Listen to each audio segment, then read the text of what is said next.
Hello students first lecture differential equation ਦਾ ਜਿਹਦੇ ਵਿੱਚ ਅਸੀਂ ਡਿਸਕਸ ਕਰਨੀ ਹੈ boundary value problem so first ਆਪਾਂ ਦੇਖਦੇ ਹਾਂ ਕਿ ਡਿਫਰੈਂਸ਼ੀਅਲ ਇਕੁਏਸ਼ਨਸ ਕੀ ਹੁੰਦੀਆਂ ਡਿਫਰੈਂਸ਼ੀਅਲ ਇਕੁਏਸ਼ਨਸ ਹੀ ਹੁੰਦੀਆਂ ਜਿਹਦੇ ਵਿੱਚ ਤੁਹਾਡੇ ਕੋਲ ਡੈਰੀਵੇਟਿਵ ਹੁੰਦੇ ਆ of one or two variable with respect to the independent variable like dy upon dx is equal to fx एक simple एक differential equation ਜਿਹਦੇ ਵਿੱਚ dy upon dx ਜਿਹੜਾ ਡੈਰੀਵੇਟਿਵ ਆ ਰਿਹਾ fx ਕੋਈ ਫੰਕਸ਼ਨ ਹੈ x ਇਹਦੇ ਵਿੱਚ ਇੰਡੀਪੈਂਡੈਂਟ ਵੇਰੀਏਬਲ ਤੇ y ਡਿਪੈਂਡੈਂਟ ਵੇਰੀਏਬਲ ਹੈ ਹੁਣ ਡਿਫਰੈਂਸ਼ੀਅਲ ਇਕੁਏਸ਼ਨ ਦੀ ਜਿਹੜੀ ਟਾਈਪ ਮੇਨਲੀ ਆਪਾਂ ਡਿਵਾਈਡ ਕਰਦੇ ਹਾਂ ਆਰਡੀਨਰੀ ਤੇ ਪਾਰਸ਼ੀਅਲ ਡਿਫਰੈਂਸ਼ੀਅਲ ਇਕੁਏਸ਼ਨ ਆਰਡੀਨਰੀ ਜਿਹਦੇ ਵਿੱਚ ਇੱਕ ਇੰਡੀਪੈਂਡੈਂਟ ਵੇਰੀਏਬਲ ਹੁੰਦਾ ਪਾਰਸ਼ੀਅਲ ਜਿਹਦੇ 'ਚ ਦੋ ਜਾਂ ਦੋ ਤੋਂ ਜ਼ਿਆਦਾ ਇੰਡੀਪੈਂਡੈਂਟ ਵੇਰੀਏਬਲ ਹੁੰਦੇ ਆ ਆਰਡੀਨਰੀ ਡਿਫਰੈਂਸ਼ੀਅਲ ਇਕੁਏਸ਼ਨ ਦੇ ਵਿੱਚ ਆਰਡੀਨਰੀ ਡੈਰੀਵੇਟਿਵ ਹੁੰਦੇ ਆ dy upon dx ਇਸ ਤਰੀਕੇ ਨਾਲ ਤੇ ਪਾਰਸ਼ੀਅਲ ਡਿਫਰੈਂਸ਼ੀਅਲ ਇਕੁਏਸ਼ਨ ਦੇ ਵਿੱਚ ਪਾਰਸ਼ੀਅਲ ਡੈਰੀਵੇਟਿਵ ਹੁੰਦੇ ਕਰਲੀ z upon ਕਰਲੀ x ਕਰਲੀ z upon ਕਰਲੀ y ਇਸ ਤਰੀਕੇ ਦੇ ਸੋ these are the two examples of ordinary and partial differential equations. Now our main topic is boundary value problem. Boundary value problem ਕੀ ਹੁੰਦੀ ਹੈ boundary value problem differential equation ਦੀ ਉਹ problem ਹੈ ਜਿਹਦੇ ਵਿੱਚ ਤੁਹਾਨੂੰ ਇੱਕ ਡਿਫਰੈਂਸ਼ੀਅਲ ਇਕੁਏਸ਼ਨ ਦਿੱਤੀ ਹੁੰਦੀ ਹੈ and given set of boundary condition ਜਾਂ ਕੰਸਟ੍ਰੇਂਟ ਗਿਵਨ ਹੁੰਦੇ ਆ ਜਿਹੜੇ ਕਿ ਐਕਸਟ੍ਰੀਮ ਐਂਡ ਪੁਆਇੰਟਸ ਦੇ ਉੱਤੇ ਹੁੰਦੇ ਜਿਸ ਇੰਟਰਵਲ ਦੇ ਵਿੱਚ ਫੰਕਸ਼ਨ ਡਿਫਾਈਨ ਹੋਵੇ ਜਿੱਦਾਂ ਇੱਕ ਸਿੰਪਲ ਜੀ ਪ੍ਰੋਬਲਮ ਹੈ x dash plus lambda x is equal to 0 ਇੱਕ ਡਿਫਰੈਂਸ਼ੀਅਲ ਇਕੁਏਸ਼ਨ ਹੈ ਅਤੇ ਇੰਟਰਵਲ x ਜਿਸ ਇੰਟਰਵਲ 'ਚ ਲਾਈ ਕਰਦਾ 0 ਟੂ l ਹੈ तो 0 ਤੇ l ਇਹ ਬਾਉਂਡਰੀਜ਼ ਆ ਜਿਹਦੇ ਵਿੱਚ ਆਪਾਂ x ਦੀ ਵੈਲਿਊ ਕੰਸੀਡਰ ਕਰਨੀ ਆ ਹੁਣ ਇਹਨਾਂ ਬਾਉਂਡਰੀ ਵੈਲਿਊਜ਼ ਦੇ ਅਕੋਰਡਿੰਗਲੀ ਬਾਉਂਡਰੀ ਕੰਡੀਸ਼ਨ 0 ਦੇ ਉੱਤੇ ਤੇ l ਦੇ ਉੱਤੇ ਫੰਕਸ਼ਨ ਦੀ ਵੈਲਿਊਜ਼ ਡਿਫਾਈਨ ਕੀਤੀਆਂ ਹੋਈਆਂ ਜਿਹਨੂੰ ਆਪਾਂ ਯੂਜ਼ ਕਰਨਾ ਆ to find the solution of the given differential equation so this is the simple example of boundary value problem now come to the other part that is 2-point boundary value problem. So this is a particular problem in which the differential equation of second degree is defined like this px y double dash plus qx y dash plus rx y is equal to gx where the interval of x is alpha beta and this is the differential equation of degree 2 which is given subject to the boundary condition. Boundary conditions की है a1 y alpha plus a2 y dash alpha is equal to c1. दूसरी boundary condition की है b1 into y beta plus b2 into y dash beta is equal to c2 so तुसी देखो कि y ਦੀ value ਜਿਹੜੀ ਆ ਉਹ alpha ਦੇ ਉੱਤੇ ਤੇ ਬੀਟਾ ਦੇ ਉੱਤੇ ਇਸ ਕੰਡੀਸ਼ਨ ਦੇ ਵਿੱਚ ਦਿੱਤੀ ਹੋਈ ਹੈ ਤੇ ਅਲਫਾ ਬੀਟਾ ਕੀ ਹੈ ਬਾਉਂਡਰੀ ਕੰਡੀਸ਼ਨਸ ਹੈ ਬਾਉਂਡਰੀ ਵੈਲਿਊਜ਼ ਹੈ x ਦੀਆਂ ਤੋ ਇਸ ਤਰੀਕੇ ਨਾਲ ਤੁਹਾਨੂੰ ਅਗਰ ਇਕੁਏਸ਼ਨਸ ਦਿੱਤੀਆਂ ਹੋਈਆਂ ਉਹਨਾਂ ਨੂੰ ਆਪਾਂ ਬਾਉਂਡਰੀ ਕੰਡੀਸ਼ਨ ਕਹਿੰਦੇ ਆ ਸਾਡੀ ਡਿਫਰੈਂਸ਼ੀਅਲ ਇਕੁਏਸ਼ਨ ਹੈ ਤੇ ਟੁਗੇਦਰ ਦੋਨਾਂ ਨੂੰ ਮਿਲਾ ਕੇ ਡਿਫਰੈਂਸ਼ੀਅਲ ਇਕੁਏਸ਼ਨ ਪਲੱਸ ਅ ਬਾਉਂਡਰੀ ਕੰਡੀਸ਼ਨ ਇਹਨੂੰ ਆਪਾਂ ਬੋਲਦੇ ਹਾਂ ਬਾਉਂਡਰੀ ਵੈਲਿਊ ਪ੍ਰੋਬਲਮ ਹੁਣ ਅਗਰ gx 0 ਹੋਵੇ gx ਮਤਲਬ ਇੱਧਰ ਜਿਹੜੀ ਸਾਈਡ ਦੇ ਉੱਤੇ ਸਾਡੇ ਕੋਲ ਟਰਮ ਆ ਅਗਰ ਇਹ 0 ਹੈ ਤਾਂ ਫਿਰ ਡਿਫਰੈਂਸ਼ੀਅਲ ਇਕੁਏਸ਼ਨ ਨੂੰ ਆਪਾਂ ਹੋਮੋਜੀਨੀਅਸ ਇਕੁਏਸ਼ਨ ਕਹਿੰਦੇ ਆ ਅਗਰ ਆ ਜਿਹੜੀ ਬਾਉਂਡਰੀ ਵੈਲਿਊ ਜਿਹੜੀ ਕੰਡੀਸ਼ਨਸ ਆ ਉਹਦੇ ਵਿੱਚ c1 c2 ਜਿਹੜੀ ਅਦਰ ਸਾਈਡ ਦੇ ਉੱਤੇ ਦੋ ਟਰਮਸ ਆ ਅਗਰ ਇਹ ਦੋਨੋਂ 0 ਹੋਣ ਤਾਂ ਬਾਉਂਡਰੀ ਕੰਡੀਸ਼ਨ ਹੋਮੋਜੀਨੀਅਸ ਹੁੰਦੀ ਆ ਅਗਰ ਇਹ ਦੋਨੋਂ ਚੀਜ਼ਾਂ ਹੋਲਡ ਕਰਦੀਆਂ ਹੋਣ ਕਿ gx ਵੀ 0 ਹੋਵੇ ਤੇ ਆ ਵੀ ਦੋਨੋਂ 0 ਹੋਣ ਤਾਂ ਉਸ ਪ੍ਰੋਬਲਮ ਨੂੰ ਉਸ ਬਾਉਂਡਰੀ ਵੈਲਿਊ ਪ੍ਰੋਬਲਮ ਨੂੰ ਹੋਮੋਜੀਨੀਅਸ ਬਾਉਂਡਰੀ ਵੈਲਿਊ ਪ੍ਰੋਬਲਮ ਕਹਿੰਦੇ ਆ ਨੈਕਸਟ ਜਿਹੜੀ ਕੰਸੈਪਟ ਇਹਦੇ ਵਿੱਚ ਹੈ ਉਹ ਹੈ eigen value and eigen functions eigen value and eigen function ਅਸੀਂ ਲੋਅਰ ਕਲਾਸਿਸ ਦੇ ਵਿੱਚ ਪੜ੍ਹੇ ਆ ਫਾਈਂਡ ਆਊਟ ਕਰਦੇ ਹਾਂ ਅਸੀਂ ਮੈਟ੍ਰਿਸਿਸ ਦੇ ਤਾਂ ਮੈਟ੍ਰਿਕਸ ਦੇ ਵਿੱਚ ਵੀ ਆਈਗਨ ਵੈਲਿਊ ਇੱਕ ਇਹੋ ਜਿਹੇ ਕਾਂਸਟੈਂਟ ਜਾਂ ਸਕੇਲਰ ਨੂੰ ਕਹਿੰਦੇ ਆ ਜਿਹਦੇ corresponding eigen vector non zero ਆਉਂਦਾ ਹੋਵੇ ਠੀਕ ਹੈ ਤਾਂ ਇਸੇ ਤਰੀਕੇ ਨਾਲ ਇਹਦੇ ਵਿੱਚ ਹੈ ਕਿ ਜਿਹੜੀ ਵੀ ਡਿਫਰੈਂਸ਼ੀਅਲ ਇਕੁਏਸ਼ਨ ਆ ਬਾਉਂਡਰੀ ਕੰਡੀਸ਼ਨਸ ਦਿੱਤੀਆਂ ਹੋਈਆਂ ਉਹਦੇ ਵਿੱਚ ਲੈਮਡਾ ਦੀ ਉਹ ਵੈਲਿਊ ਜਿਹਦੇ ਲਈ ਬਾਉਂਡਰੀ ਵੈਲਿਊ ਪ੍ਰੋਬਲਮ ਦਾ ਨੋਨ ਟ੍ਰਿਵੀਅਲ ਮੀਨਸ ਨੋਨ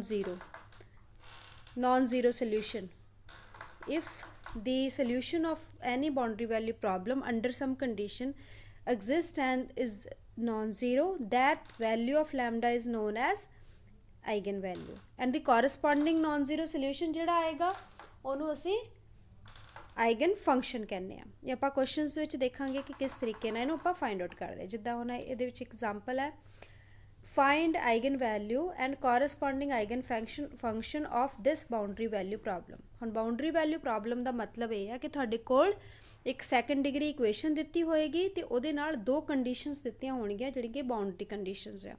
ਇਹਨਾਂ ਤਿੰਨੋਂ ਚੀਜ਼ਾਂ ਨੂੰ ਮਿਲਾ ਕੇ ਅਸੀਂ ਬਾਉਂਡਰੀ ਵੈਲਿਊ ਪ੍ਰੋਬਲਮ ਇਹਨੂੰ ਕਹਿੰਦੇ ਆ।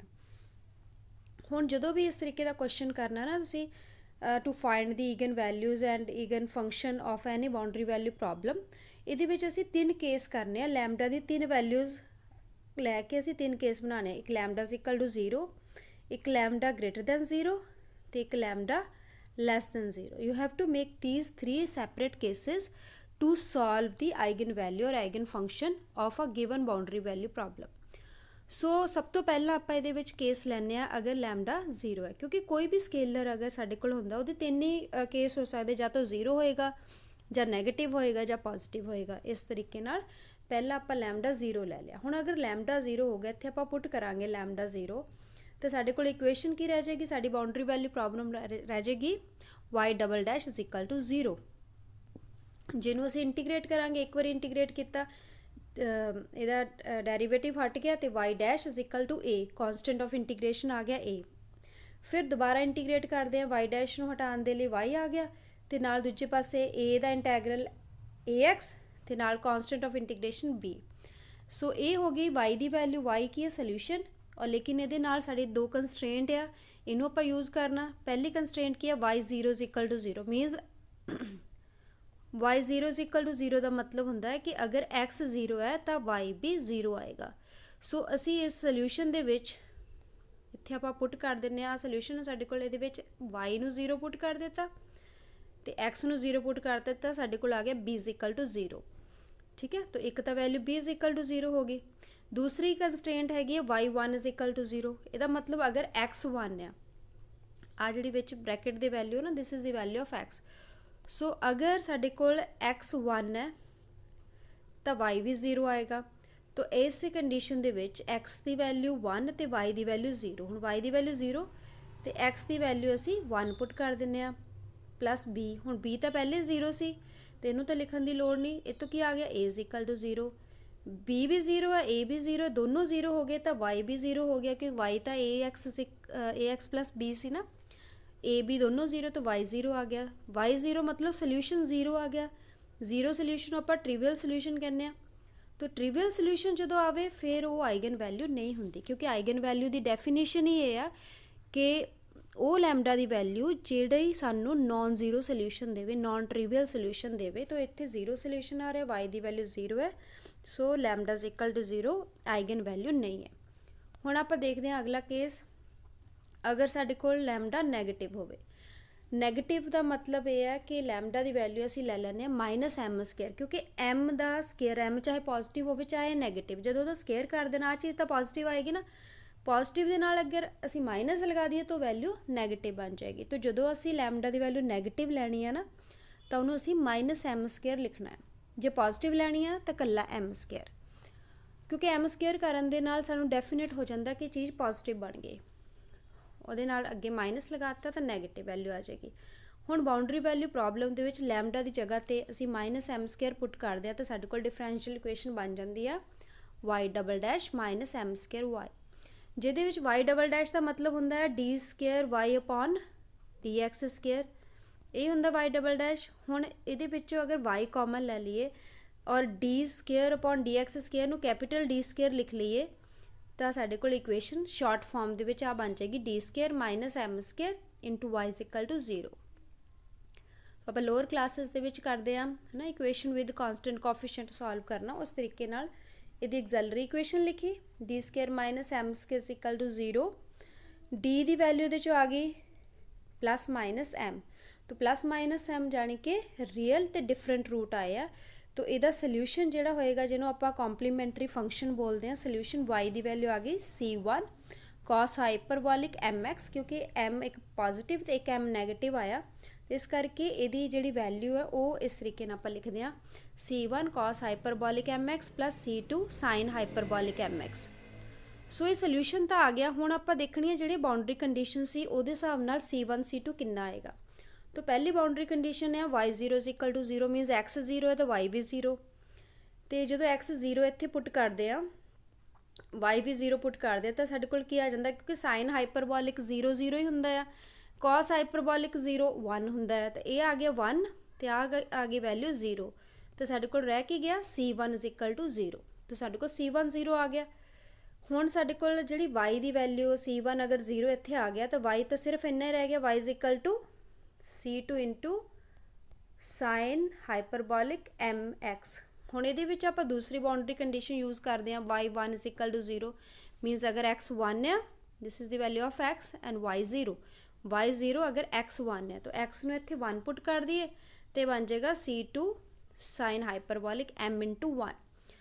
ਹੁਣ ਇਹ ਵੀ 0 ਦੇ ਬਰਾਬਰ ਹੈ। ਹੁਣ ਇਹ ਦੋ ਟਰਮਸ ਦੀ ਪ੍ਰੋਡਕਟ ਹੈ, c2 0 ਹੋਏਗਾ ਜਾਂ ਸਾਈਨ ਹਾਈਪਰਬੋਲਿਕ m 0 ਹੋਏਗਾ।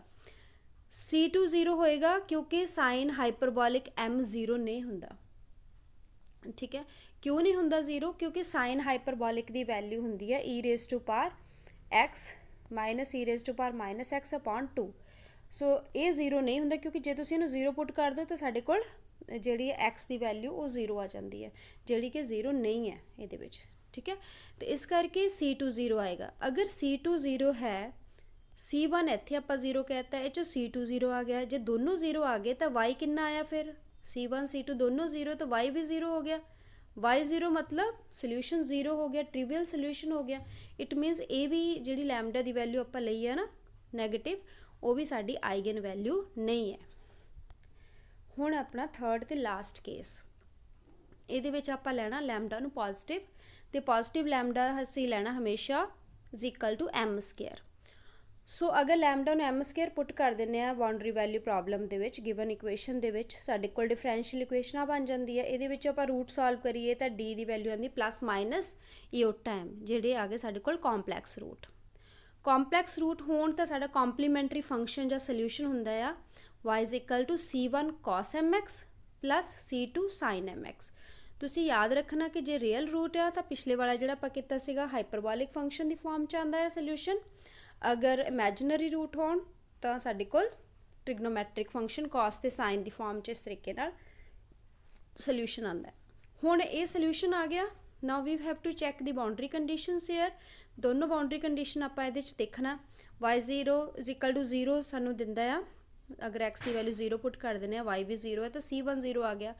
ਹੁਣ ਜਦੋਂ ਸਾਡੇ ਕੋਲ c1 0 ਆ ਗਿਆ, ਆਹ ਟਰਮ 0 ਬਣ ਗਈ, ਤਾਂ ਸਾਡੇ ਕੋਲ y ਰਹਿ ਗਿਆ ਸਿਰਫ c2 ਇੰਟੂ ਸਾਈਨ mx। ਇਹਦੇ ਵਿੱਚ ਆਪਾਂ ਦੂਸਰੀ ਕੰਡੀਸ਼ਨ ਪੁੱਟ ਕਰਨੀ ਹੈ, y1 0 ਮੀਨਸ ਅਗਰ x 1 ਹੈ ਤੇ y 0 ਆ ਜਾਏਗਾ। ਤਾਂ x ਦੀ ਵੈਲਿਊ 1 ਤੇ y ਦੀ ਵੈਲਿਊ 0 ਪੁੱਟ ਕਰ ਦਿੱਤਾ, ਸਾਡੇ ਕੋਲ ਆ ਗਿਆ c2 ਇੰਟੂ ਸਾਈਨ m 0। ਹੁਣ ਦੋਨਾਂ ਦੀ ਪ੍ਰੋਡਕਟ 0 ਮੀਨਸ ਜਾਂ ਤਾਂ c2 0 ਹੋਏਗਾ ਜਾਂ ਸਾਈਨ m 0 ਹੋਏਗਾ। ਜੇ c2 0 ਆ ਗਿਆ ਤਾਂ ਇਹਦਾ ਮਤਲਬ ਇਹ ਹੈ ਕਿ c1 ਪਹਿਲੇ 0, c2 ਵੀ 0 ਆ ਗਿਆ, ਮੀਨਸ ਦੋਨੋਂ 0 ਹੋ ਗਏ, ਤਾਂ y ਤਾਂ ਫਿਰ ਉਹੀ 0 ਫੰਕਸ਼ਨ ਆ ਗਿਆ, ਟ੍ਰਿਵੀਅਲ ਸੋਲਿਊਸ਼ਨ ਹੋ ਗਿਆ, ਆਈਗਨ ਵੈਲਿਊ ਨਹੀਂ ਆਈ। ਹੁਣ ਜੇ ਸਾਨੂੰ ਆਈਗਨ ਵੈਲਿਊ ਚਾਹੀਦੀ ਹੈ, ਕਿਉਂਕਿ ਆਪਾਂ ਥਰਡ ਕੇਸ ਕਰ ਰਹੇ ਹਾਂ, ਪਹਿਲੇ ਦੋਨੋਂ ਕੇਸਿਸ ਦੇ ਵਿੱਚ ਆਈਗਨ ਵੈਲਿਊ ਸਾਡੇ ਕੋਲ ਨਹੀਂ ਆਈ ਸੀ। ਸੋ ਇਸ ਕੇਸ ਦੇ ਵਿੱਚ ਅਗਰ ਸਾਨੂੰ ਨੋਨ ਟ੍ਰਿਵੀਅਲ ਸੋਲਿਊਸ਼ਨ ਚਾਹੀਦਾ ਆ, ਫਿਰ c2 0 ਨਹੀਂ ਹੋਣਾ ਚਾਹੀਦਾ, ਠੀਕ ਹੈ, ਕਿਉਂਕਿ c1 ਆਲਰੇਡੀ 0 ਹੈ। ਜੇ c2 ਵੀ 0 ਹੋ ਗਿਆ ਫਿਰ ਤਾਂ ਸਾਡੇ ਕੋਲ ਟ੍ਰਿਵੀਅਲ ਸੋਲਿਊਸ਼ਨ ਆ ਜਾਣਾ। ਅਗਰ c2 0 ਨਹੀਂ ਹੈ ਤਾਂ ਫਿਰ ਜਿਹੜੀ ਦੂਸਰੀ ਟਰਮ ਆ ਸਾਈਨ m ਉਹ 0 ਹੋਏਗੀ, ਕਿਉਂਕਿ ਦੋਨਾਂ ਦੀ ਪ੍ਰੋਡਕਟ 0 ਆ ਰਹੀ ਹੈ ਨਾ, ਦੋਨਾਂ ਵਿੱਚੋਂ ਇੱਕ 0 ਜ਼ਰੂਰ ਹੋਏਗਾ, ਜਾਂ c2 ਜਾਂ ਜੇ c2 0 ਨਹੀਂ ਹੈ, ਜੇ ਆਪਾਂ ਇਹਨੂੰ ਕੈਂਸਲ ਆਊਟ ਕਰ ਦਿੰਦੇ ਹਾਂ ਤਾਂ ਸਾਡਾ ਦੂਸਰਾ ਜਿਹੜਾ ਆਪਸ਼ਨ ਆ ਉਹ ਟਰੂ ਹੋਏਗਾ, ਜਾਣੀ ਕਿ ਸਾਈਨ m 0। ਹੁਣ ਸਾਈਨ m 0 ਹੁੰਦਾ, ਸਾਈਨ ਕਿੰਨੇ ਡਿਗਰੀ ਤੇ 0 ਹੁੰਦਾ ਹੈ, ਸਾਈਨ ਪਾਈ 0 ਹੁੰਦਾ, ਸਾਈਨ 2 ਪਾਈ, ਸਾਈਨ 3 ਪਾਈ, ਪਾਈ ਦੇ ਸਾਰੇ ਮਲਟੀਪਲ ਦੇ ਉੱਤੇ ਸਾਈਨ 0 ਹੁੰਦਾ ਹੈ। ਸੋ ਇਸ ਕਰਕੇ m ਦੀ ਵੈਲਿਊ ਕੀ ਆਏਗੀ, n Bhai, integral multiples of ਪਾਈ। तो n the value 1 2 3 and so on. ਆਪਾਂ ਇੱਥੇ ਨੈਗੇਟਿਵ ਨਹੀਂ ਲੈਣੀ, ਹਾਲਾਂਕਿ ਨੈਗੇਟਿਵ ਦੇ ਉੱਤੇ ਵੀ ਸਾਈਨ ਮਾਈਨਸ ਪਾਈ, ਸਾਈਨ ਮਾਈਨਸ 2 ਪਾਈ, ਇਹ ਵੀ ਸਾਰੇ 0 ਹੁੰਦੇ ਆ, ਲੇਕਿਨ ਅਸੀਂ ਇਸ ਵਿੱਚ ਸਿਰਫ ਆਪਾਂ ਲੈਮਡਾ ਦੀ ਵੈਲਿਊ ਪੋਜ਼ਿਟਿਵ ਵਾਲੀ ਕੰਸੀਡਰ ਕਰ ਰਹੇ ਹਾਂ ਨਾ, ਇਸ ਲਈ ਅਸੀਂ ਪੋਜ਼ਿਟਿਵ ਹੀ ਲੈਣੀ। n ਦੀ ਵੈਲਿਊ 1 2 3 ਤੇ m ਆ ਜਾਏਗਾ n ਪਾਈ ਦੇ ਬਰਾਬਰ। ਪਾਈ ਦੇ ਮਲਟੀਪਲਸ ਦੇ ਉੱਤੇ ਸਾਡੇ ਕੋਲ ਸਾਈਨ 0 ਆ ਜਾਏਗਾ, ਤੇ ਅਗਰ m ਦੀ ਵੈਲਿਊ n ਪਾਈ ਆ ਤੇ ਲੈਮਡਾ ਕੀ ਸੀ, m ਸਕੁਅਰ, ਜਾਣੀ ਕਿ n ਸਕੁਅਰ ਪਾਈ ਸਕੁਅਰ, ਜਿੱਥੇ ਕਿ n ਦੀ ਵੈਲਿਊ ਆਇਆ। ਸੋ ਇਸ ਕੇਸ ਦੇ ਵਿੱਚ, ਥਰਡ ਕੇਸ ਦੇ ਵਿੱਚ c2 0 ਨਹੀਂ ਹੈ, ਤਾਂ ਲੈਮਡਾ ਦੀ ਵੈਲਿਊ ਜਿਹੜੀ ਆਈ ਆ ਉਹ ਸਾਡੀ ਆਈਗਨ ਵੈਲਿਊ ਹੈ। ਉਹਨੂੰ ਆਪਾਂ ਜਨਰਲਾਈਜ਼ ਕਰ ਦਿੰਦੇ ਹਾਂ, ਕਿਉਂਕਿ ਸਾਡੇ ਕੋਲ n ਦੀ ਫਾਰਮ 'ਚ ਆ ਰਿਹਾ ਨਾ, तो लैमडा की बजाय आप लैमडा एन लिख के एन स्केयर पाई स्केयर लिख दी, ये आइगन वैल्यू होगी। और एक आइगन वैल्यूज़ नहीं हैगी, इनफाइनाइट है, क्योंकि एन की वैल्यू आप 1 2 3 पुट करी जावांगे, उन्नी आइगन वैल्यू साडे कोल आ जाणगियां। ते उस तो बाद आइगन फंक्शन जिहड़ा कि साडे कोल बची सी टर्म आई है ना, आइगन फंक्शन मतलब सोल्यूशन, उहदे विच C1 वाली टर्म तो खत्म हो गई सी, G1 0 सी, C2 into sine m x रह गया, C2 नूं आपां CN लिख देना, तो M की जगह तो वैल्यू साडे कोल आई है N पाई ते नाल X, तो ये आ गया साडा आइगन फंक्शन, इन्हूं आपां YN लिख सकते हैं। तो ये आइगन फंक्शन आ ते आइगन वैल्यू है। So this is the way how to solve the eigen value and eigen function of a given simple boundary value problem. So आ कुछ क्वेश्चनस आ, ये थोड़ी असाइनमेंट है, तुसीं तीनों क्वेश्चन सॉल्व करने हैं एंड मैंने सोल्यूशन सेंड कर दो कल शाम तक। ओके जी।